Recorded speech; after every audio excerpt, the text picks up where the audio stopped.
பட்டுக்கோட்டையிலேருந்து direct train இருக்க ஒரு முக்கியமான இடம் என்னன்னு பார்த்தீங்கன்னா அது சென்னை தான்.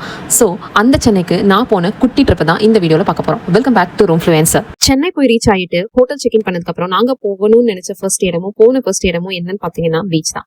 பீச் எப்பவுமே லாங் டிஸ்டன்ஸாக இருக்கும், ரொம்ப தூரமாக நடக்கணும், ரொம்ப கஷ்டமாக இருக்கும், போகிறதுக்குள்ளேயே டயர்ட் ஆயிரும். ஸோ நாங்கள் என்ன சூஸ் பண்ணோம் அப்படின்னா நம்ம லைட் ஹவுஸ் போயிடலாம் அப்படின்னு சொல்லி சூஸ் பண்ணோம்.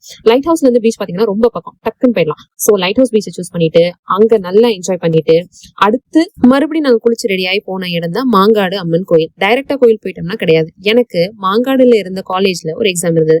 ஸோ அதை கம்ப்ளீட் பண்ணிட்டு பக்கத்துலேயே கோயில் இருந்ததுனால சரி விசிட் பண்ணுவோம் அப்படின்னு சொல்லிட்டு விசிட் பண்ணோம். ஆனா அந்த கோயில் போயிட்டு வந்ததுக்கு அப்புறம் தான் தெரியும் அந்த கோயில் எவ்வளவு ஃபேமஸ் ஆன கோயில் அப்படிங்கிறது. பார்வதி தேவி சிவனுடைய 2 கண்களையும் மூடி விளையாடும் போது இந்த உலகமே இருள மூழ்கிடுது.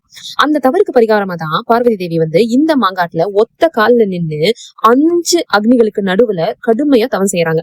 அந்த தவத்தினால இந்த இடம் மிக மிக அருள் நிறைந்ததா மாறிடுச்சுன்னு நம்பப்படுது. அதை விட ஒரு பெரிய சர்ப்ரைஸ் என்ன அப்படின்னு பாத்தீங்கன்னா, நான் 1 வீக் முன்னாடி தான் நவகிரக நாயகி அப்படின்னு ஒரு படம் பார்த்தேன். அந்த படத்தை நான் ஃபுல்லா பார்க்கலனாலும் எனக்கு அதுல ஒரு சீன் ரொம்ப பிடிச்சிருந்தது. அதுல KR விஜயா தான் ஹீரோயினா நடிச்சிருப்பாங்க.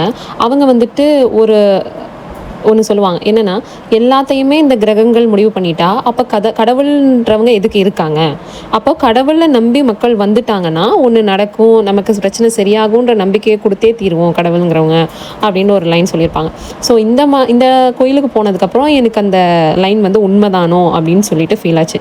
ஸோ இந்த கோயிலை முடிச்சுட்டு அடுத்து நாங்கள் என்ன கோயில் போனோம்னா பக்கத்துலேயே ஒரு முருகன் கோயில் இருக்குது. அதுவும் ரொம்ப ஃபேமஸான முருகன் கோயில் தான். குன்றத்தூரில் இருக்க சுப்பிரமணிய சுவாமி திருக்கோயில் தான். ஸோ இந்த கோயிலுக்கு போனோம். பட் எனக்கு ஃபுல் டே டிராவல் பண்ணிட்டு படிக்கிட்டே இருக்கும்போது ஆக்சுவலா ரொம்ப டயர்ட் ஆயிடுச்சு. ஆனாலுமே இந்த கோயில் உள்ள போயிட்டு வந்ததுக்கு அப்புறம் அது ஒரு மாதிரியான பாசிட்டிவ் வைபா இருந்துச்சு. ஸோ நீங்களுமே சென்னை போனீங்க அப்படின்னா கண்டிப்பா இந்த 2 கோயிலை மறக்காம பாருங்க. அண்ட் அதுக்கப்புறம் நைட்டு நாங்கள் ஹோட்டலுக்கு பக்கத்துல இருக்க ஒரு ரெஸ்டாரண்ட்ல சாப்பிட்டோம். ஸோ இதெல்லாம் தான் நாங்கள் சாப்பிட்டது. அது சாப்பிட்டு முடிச்சதுக்கப்புறம் ஒரு குட்டி ஷாப்பிங் போகலாம் அப்படின்னு சொல்லிட்டு திஃபா போனோம். அதுவும் எங்க ஹோட்டல் பக்கத்துல இருந்துச்சு அப்படின்றதுனால நாங்கள் போனோம். அங்க எல்லா வெரைட்டிஸான தோடு அண்ட் எல்லா வெரைட்டிஸான ஆக்சசரிஸுமே இருந்தது.